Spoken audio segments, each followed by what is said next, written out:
Hi solo ടെക്കിലേക്ക് എല്ലാവർക്കും സ്വാഗതം. ഇങ്ങനെ ഒരു ചാനൽ ഞാൻ ചെയ്തിട്ടുണ്ട്. അപ്പോൾ നമ്മുടെ ഈ ടെക് ആൻഡ് അഗ്രി ടിപ്സിൻ്റെ ചാനൽ ക്ലിക്ക് ചെയ്ത് കഴിഞ്ഞാൽ അതിൻ്റെ കുറച്ച് താഴെയായിട്ട് സോളോ ടെക്കി എന്ന ചാനലിൻ്റെ ലിങ്ക് കൂടി അതിൻ്റെ ക്യാപ്ഷനോട് കൂടി എല്ലാം ഞാൻ ചെയ്തു വെച്ചിട്ടുണ്ട്. അതിൽ കൂടി ഒന്ന് പോയിട്ട് എല്ലാവരും സബ്സ്ക്രൈബ് ചെയ്യണം.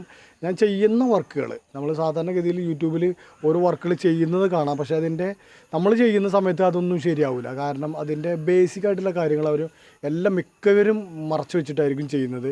പക്ഷേ നമ്മൾ ചെയ്യുന്ന വർക്ക് ശരിയാവാൻ വേണ്ടിയിട്ട് എന്ത് ചെയ്യണം എന്നുള്ളത് കൂടി ഉൾപ്പെടുത്തിയായിരിക്കും എൻ്റെ ചാനലിൽ ഞാൻ മുന്നോട്ട് കൊണ്ടുപോവുക. അപ്പം എന്നോടൊന്ന് സഹകരിച്ച് എല്ലാവരും എൻ്റെ ആ ചാനൽ ഒന്ന് സബ്സ്ക്രൈബ് ചെയ്ത് സഹകരിക്കണം എന്നുകൂടി അറിയിക്കുകയാണ്. ടെക് ആൻഡ് അഗ്രി ടിപ്സിൻ്റെ മറ്റൊരു വീഡിയോയിലേക്ക് എല്ലാവർക്കും സ്വാഗതം. ഇന്ന് മെഷീൻ സ്റ്റാർട്ടിങ്ങിനെ കുറിച്ചുള്ള ഒരു ചെറിയ വീഡിയോ ആണ്. കുറച്ച് കാര്യങ്ങൾ പറഞ്ഞ് മനസ്സിലാക്കി തരിക. തുടർന്നുള്ള വീഡിയോസ് അതുമായി ബന്ധപ്പെട്ട് റിപ്പയറിങ്ങും കാണിച്ചു തരാമെന്നാണ് ഉദ്ദേശിക്കുന്നത്. 4 സ്റ്റോക്ക് മെഷീന് സ്റ്റാർട്ട് ആവാത്തതിനെ കുറിച്ച് ചില ആശങ്കകൾ നിലനിൽക്കുന്നത് അതെന്തുകൊണ്ടാണെന്നുള്ളതിനെ കുറിച്ചാണ്.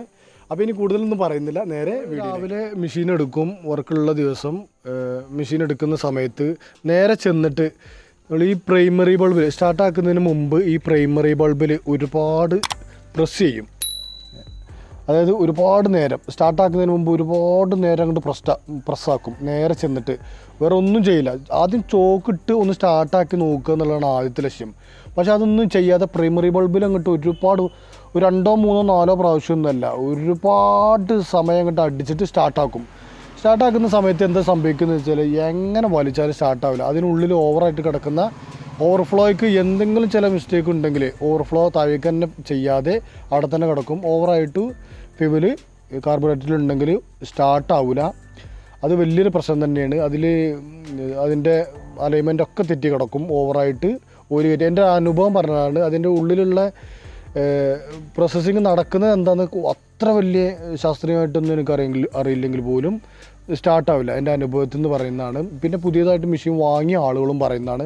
പ്രൈമറി ബൾബിൽ ഒരുപാട്, ഇപ്പോൾ ഇന്നലെ പോലും ഒരാൾ വിളിച്ചു. അതിന് മുമ്പും ഒരുപാട് ആളുകൾ പുതിയ വാങ്ങുന്ന ആളുകളാണ് കൂടുതലായിട്ട് വിളിക്കുന്നത്. അപ്പോൾ എന്താ ചെയ്തതെന്ന് ചോദിച്ചു കഴിഞ്ഞാൽ പ്രൈമറി ബൾബിൽ ഒരുപാട് പ്രസ് ചെയ്യും, എന്നിട്ട് ചോക്കിടും, സ്റ്റാർട്ട് ചെയ്യും. അങ്ങനെ ആകുമ്പോൾ ഭയങ്കര പ്രശ്നം തന്നെയാണ്.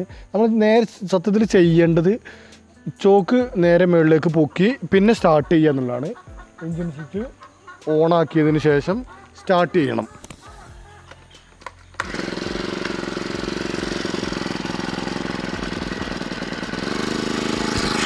പിന്നെ ചോക്ക് താക്കിയതിന് ശേഷം വേണം ആക്സിലേറ്റർ കൊടുക്കാൻ.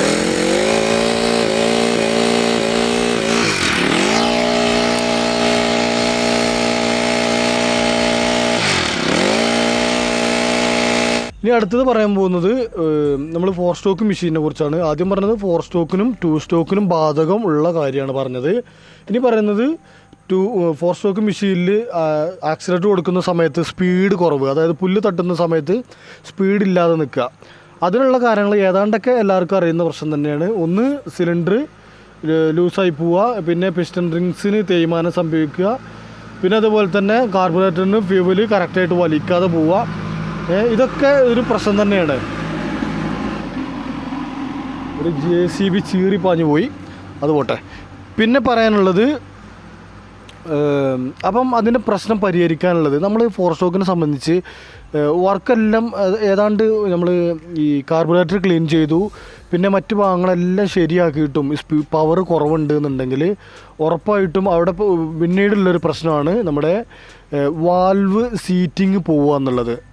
മനസ്സിലായോ? അതായത് നമ്മൾ വർക്ക് ചെയ്യുന്ന സമയത്ത് ഇൻലെറ്റും ഔട്ട്ലെറ്റും വാൽവുകളുണ്ട്. ഇപ്പം നല്ല മഴ പെയ്തുകൊണ്ട് ഞാൻ അഴിക്കാൻ ഉണ്ടോ, മഴ പെയ്ത് ഇവിടെയൊക്കെ വെള്ളമായിട്ടുണ്ട്. ഇപ്പോഴും മഴ പെയ്യുന്നുണ്ട്. ഇത് അഴിക്കാനുള്ള സാഹചര്യം അല്ല. പിന്നെ ഒരു നല്ലൊരു ഭാഗത്ത് വെച്ചിട്ട് വീഡിയോ ചെയ്യാനുള്ള സാഹചര്യം ഇല്ലാത്തതാണ് എനിക്ക്. അതിനുള്ള സെറ്റപ്പൊന്നും ഇപ്പം നിലവിലായിട്ടില്ല, ആവുമെന്ന് പ്രതീക്ഷിക്കുകയാണ്. അപ്പം ഒരു ചെറിയ ഷെഡ് പോലെ എന്തെങ്കിലും കെട്ടിയിട്ട് അതിനുള്ളിലൊക്കെ ചെയ്യണം എന്നുള്ളൊരു ആഗ്രഹമുണ്ട്. കുറച്ച് കോസ്റ്റാണ് അതൊക്കെ. അപ്പോൾ തൽക്കാലം ഇത് അഴിച്ചാലും അഴിച്ചില്ലെങ്കിലും ഞാൻ ഉൾഭാഗം, അതായത് ഇതിൻ്റെ എൻജിൻ അഴിക്കുന്നില്ലാത്തതുകൊണ്ട് നിങ്ങൾക്ക് ഇങ്ങനെ പറഞ്ഞാലും മനസ്സിലാവുമെന്ന് വിചാരിക്കുന്നുണ്ട്. നിങ്ങൾക്ക് ഈ കംപ്ലയിൻറ്റ് ഉണ്ടെങ്കിൽ റിപ്പയർ ചെയ്യുന്ന ടെക്നീഷ്യനോടെങ്കിലും പോയി പറയാൻ നിങ്ങൾക്കൊരു അറിവ് കിട്ടട്ടെ എന്ന് വിചാരിച്ചിട്ടാണ് ഞാൻ പറയുന്നത്. അത് സ്റ്റാർട്ട് ചെയ്യുന്ന സമയത്ത് ഇൻലെറ്റ് ഔട്ട്ലെറ്റ് വാൽവുകൾ തമ്മിൽ പിസ്റ്റണിലേക്ക് സിലിണ്ടറിലേക്ക് വന്ന് സീറ്റിംഗ് ആയി നിൽക്കുന്ന ഒരു അവസരമുണ്ട്. അത് ആ വാൽവ് വന്ന് അടിച്ച് സീറ്റിംഗ് പോയി കാണും. സിലിണ്ടറിൻ്റെ സീറ്റിങ് പോയി കഴിഞ്ഞാലും ഇതിന് സ്പീഡ് കിട്ടില്ല. അതായത് നമ്മൾ എത്ര ആക്സിലേറ്റർ കൊടുത്തു കഴിഞ്ഞാലും വാൽവുകൾ കറക്റ്റ് വന്ന് ഈ സിലിണ്ടറിൻ്റെ മുകളിൽ വന്ന് തട്ടുന്ന സമയത്ത് മുട്ടി നിൽക്കുന്ന സമയത്താണ് ഇതിൻ്റെ കംപ്രഷൻ കറക്റ്റായിട്ട് വരുന്നത്. ആ കംപ്രഷൻ ഇല്ലാതെ പോകുമ്പോഴാണ് നമ്മൾ ആക്സിലേറ്റർ കൂട്ടുമ്പം സ്പീഡ് കിട്ടാതെ പോകുന്നത്. അപ്പം 4 സ്ട്രോക്കിനെ സംബന്ധിച്ച് ഒരു പ്രധാനപ്പെട്ട ഭാഗമാണെന്നുള്ളതാണ് മെയിനായിട്ട് പറയാനുള്ളത്. വാൽവിൻ്റെ പ്രശ്നം അതൊരു തീരാത്ത പ്രശ്നം തന്നെയാണ്. നമ്മൾ വേറെ എന്തൊക്കെ ചെയ്തിട്ടും ഒരു കാര്യമല്ല 4 സ്ട്രോക്കിനെ സംബന്ധിച്ച്.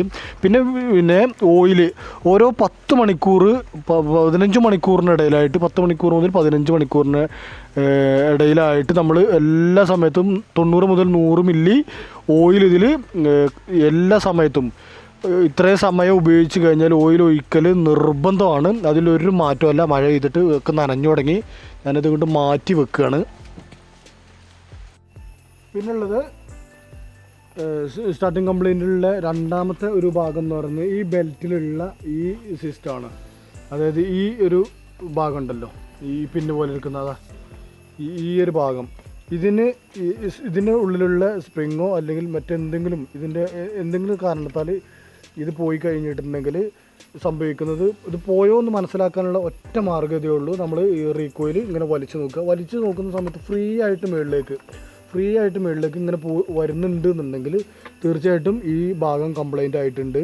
അതുപോലെ തന്നെ അത് റെയറാണ്, എന്നാൽ പോലും സിലിണ്ടർ പിസ്റ്റണ് എന്തെങ്കിലും കംപ്ലൈൻറ്റ്, അതായത് തേയ്മാനം സംഭവിക്കുക, പിസ്റ്റൺ റിങ്സ് പോവുക, ഇതൊക്കെ സംഭവിച്ചാൽ ഇതുപോലെ തന്നെ നമ്മൾ റീകോയിൽ വലിക്കുന്ന സമയത്ത് ഫ്രീ ആയിട്ട് മുകളിലേക്ക് വരും. അതിൽ 2 കംപ്ലൈൻറ്റ് ഉണ്ട്. നമ്മൾ ധരിക്കും പിസ്റ്റൺ സിലിണ്ടറിനും കംപ്ലൈൻറ്റ് വന്നാൽ മാത്രമാണ് അത് സംഭവിക്കുക എന്നുള്ളത്. ഈ ഭാഗത്തുള്ള അലൈൻമെൻറ്റുകൾ മൊത്തത്തിൽ തെറ്റിപ്പോയാലും അങ്ങനെ തന്നെ സംഭവിക്കുക.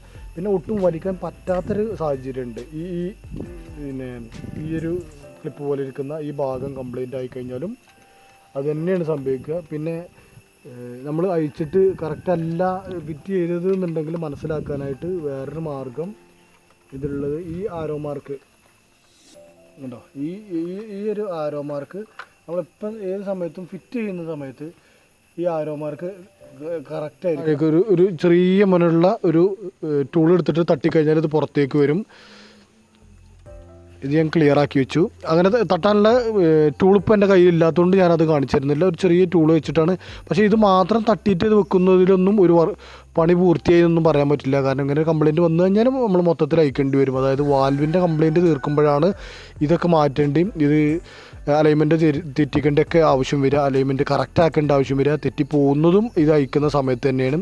അപ്പം ഇത്തരം കുറച്ച് കാര്യങ്ങൾ ശ്രദ്ധിച്ച് കഴിഞ്ഞാൽ 4 സ്ട്രോക്കിൻ്റെ ഇനി വീല് തേയ്മാനം സംഭവിക്കുക, ബെൽറ്റിന് പ്രശ്നമില്ലാതെ വീലിന് മാത്രം പ്രശ്നം സംഭവിച്ചു കഴിഞ്ഞാൽ അപ്പോൾ നിങ്ങൾ ഇടാൻ ശ്രദ്ധിക്കേണ്ട കാര്യം ഞാൻ പറഞ്ഞത്, ഇവിടെ കറക്റ്റാക്കി വെച്ചതിന് ശേഷം വേണം ഈ മുന്നിലെ ടൈമിംഗ് വീലിൻ്റെ ആരോ മാർക്ക് കറക്റ്റായിട്ട് നേരെ വെക്കേണ്ടത്. ഇത് നേരെ വെക്കേണ്ടതിൻ്റെ സാധ്യതകൾ എന്താണെന്ന് ചോദിച്ചു കഴിഞ്ഞാൽ ഇതിനുള്ളിൽ പിന്ന് തന്നെയാണ് ഇതിൻ്റെ കാരണക്കാരൻ. ഇത് വർക്ക് ചെയ്യുന്നതിൽ ഈ പിന്നിന് വലിയ തോതിലുള്ള പങ്കുണ്ട് എന്നുള്ളതാണ് ഇതിൻ്റെ മറ്റൊരു കാര്യം. അതായത് വർക്കിങ്ങിൽ വളരെയേറെ പങ്ക് വഹിക്കുന്ന സംഭവമാണ് ഈ ടൈമിംഗ് വീലിലുള്ള ഈ ഒരു ഭാഗം. അതിൻ്റെ പേര് കറക്റ്റ് അറിയില്ല. ഇനി കൂടുതലായിട്ട് പഠിച്ച് ഇത് അഴിച്ച് കാണിച്ച് അന്ന് ഒരു പക്ക കംപ്ലൈൻ്റ് ആയ ഒരു മെഷീൻ തന്നെ കാണിച്ചു വരുമ്പോഴായിരിക്കും നിങ്ങൾക്ക് ഇതിനെക്കുറിച്ച് മനസ്സിലാവുക. അപ്പം ഇപ്പം ഈ പറഞ്ഞു തന്ന കാര്യങ്ങളെല്ലാം മനസ്സിലായെന്ന് തോന്നുന്നുണ്ട്. മഴ കാരണം ഇത് തുറന്നിട്ട് കഴിഞ്ഞാൽ ഒരു പണി വരും. അതുകൊണ്ട് ഞാനിത് അടച്ചു വെച്ചു. മഴപ്പാറ്റിലുണ്ട്. അപ്പോൾ നമ്മൾ ഫിറ്റ് ചെയ്യുന്നതിലൊന്നും ഇത് കൂടുതലായിട്ട് ശ്രദ്ധിക്കേണ്ട കാര്യമാണെന്ന് ഞാൻ പിന്നെയും പറയുന്നതിൻ്റെ കാരണം ഇത് അത്യാവശ്യം ഒരു വർക്കുള്ള ഒരു എൻജിൻ തന്നെയാണ്. എന്നാൽ കറക്റ്റായിട്ട് പഠിച്ച ആളുകൾക്ക് ഇതൊന്നൊരു വിഷയമല്ല. നിങ്ങൾക്കൊക്കെ പഠിപ്പിച്ചു തരാൻ വേണ്ടിയിട്ട് ഞാൻ ഇനി പുതിയ വീഡിയോകൾ ചെയ്യുന്നത് ഇതിന് കൂടുതൽ ശ്രദ്ധ കൊടുത്തുകൊണ്ട് ഇതിൻ്റെ കാര്യങ്ങളെല്ലാം പക്ക പഠിച്ച് പേരുകളൊക്കെ പഠിച്ചതിന് ശേഷം, പേരുകളറിയില്ല, റിപ്പയറിങ് ചെയ്യുക എന്നുള്ളത് ചെറിയ തോതിൽ നമുക്ക് ചെയ്യാനൊക്കെ കഴിയും. പക്ഷേ പക്കായിട്ട് പറഞ്ഞുതരാം. 2 സ്ട്രോക്ക് മെഷീൻ നിങ്ങൾക്ക് പിന്നെ എല്ലാ കാര്യങ്ങളും പറഞ്ഞു തന്ന പോലെ പറയാൻ എനിക്ക് ഈ 4 സ്ട്രോക്കിൻ്റെ സ്പെയറുകളെ കുറിച്ച് അറിയാത്തത് കൊണ്ടാണ്. അപ്പം ഇത്രയും ചെയ്ത വീഡിയോ നിങ്ങൾക്ക് ഇഷ്ടപ്പെട്ടു എന്ന് കരുതുന്നുണ്ട്. ഇപ്പോൾ കാണിച്ചു തന്നതും പറഞ്ഞു തന്നതും നിങ്ങൾക്ക് മനസ്സിലായി എന്ന് തോന്നുന്നുണ്ട്. നിങ്ങൾക്ക് ഉപകാരപ്രദമായിട്ടുള്ള വീഡിയോ ആയിരുന്നു എന്ന് ഞാൻ വിശ്വസിക്കുന്നുണ്ട്. അപ്പം തുടർന്നുള്ള വീഡിയോ കിട്ടുന്നതിന് വേണ്ടി എല്ലാവരും സബ്സ്ക്രൈബ് ചെയ്യുക, ബെല്ലൈക്കൺ എനേബിൾ ചെയ്തിടുക. അടുത്തൊരു വീഡിയോയിൽ കണ്ടുമുട്ടും വരെ ബൈ.